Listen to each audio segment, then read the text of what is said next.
I want to get your initial thoughts, though, in that something so serious that even the U.S. president has to leave the G7 summit a little bit early to focus on the Israel-Iran conflict. I want to get your initial thoughts as to how grave or how serious these developments over the last 96 hours has been actually for companies like Shell, but also for the geopolitical balance of the entire world. Firstly, thank you for having me. Indeed, the last 96 hours have been very concerning, as you say, both for the region, but more broadly in terms of where the global energy system is going, given the uncertainty and the backdrop that we see right now and the geopolitical volatility that we see. Our biggest focus right now, to be honest, is safety. It's the safety of our people in the region. It is making sure that assets are protected. Of course, Shell has a significant footprint, both in terms of operated assets, but also shipping. And how we navigate over the coming days and weeks the situation is something that is particularly top of mind for myself and the leadership team.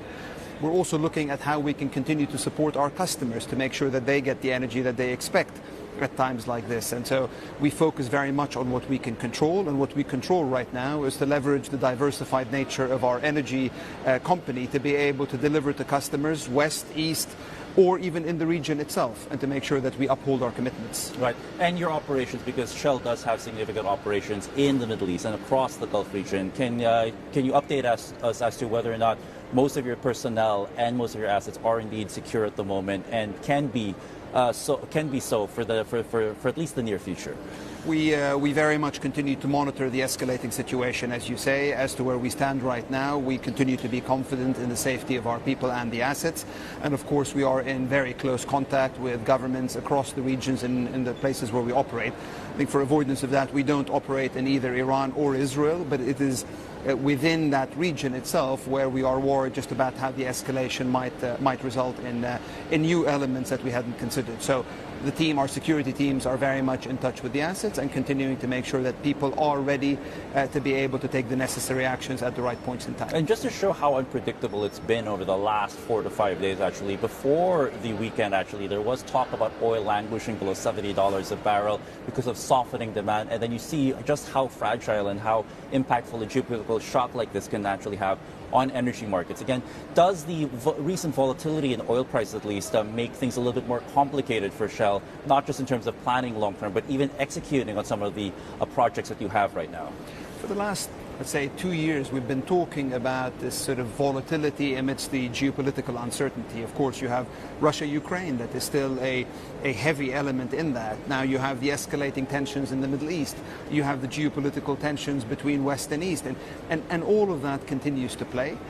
Again, what we try to focus on is very much what we can control. And when we look at things like investment opportunities, we have to look at 10-plus year windows. I mean, these investments are very long cycle investments. What we do also focus on is making sure that we have resilience to the uncertainty.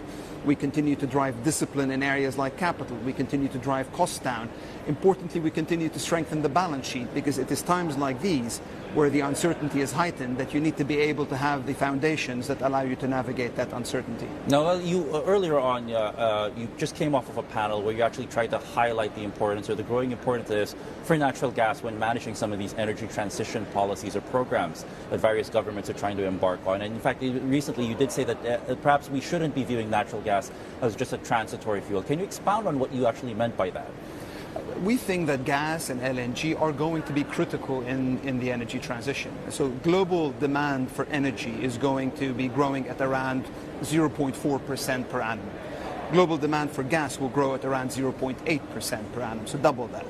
Global demand for LNG will grow at around 3% per annum. And that's because what's happening is energy demand, in particular in Asia, continues to grow at a very high clip.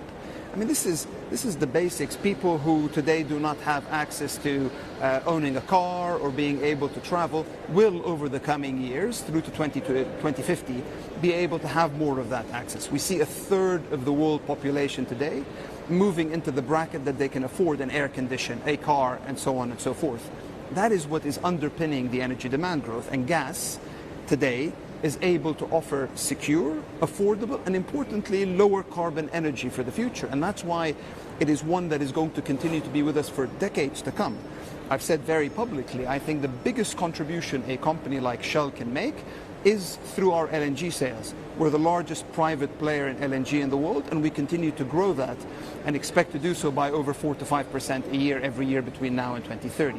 That is the role that gas plays, to be able to displace coal, to be able to be adjacent and supplementary to keep renewables going when the sun isn't shining or the wind isn't blowing, and more to displace diesel and fuel oil in areas like shipping and trucking.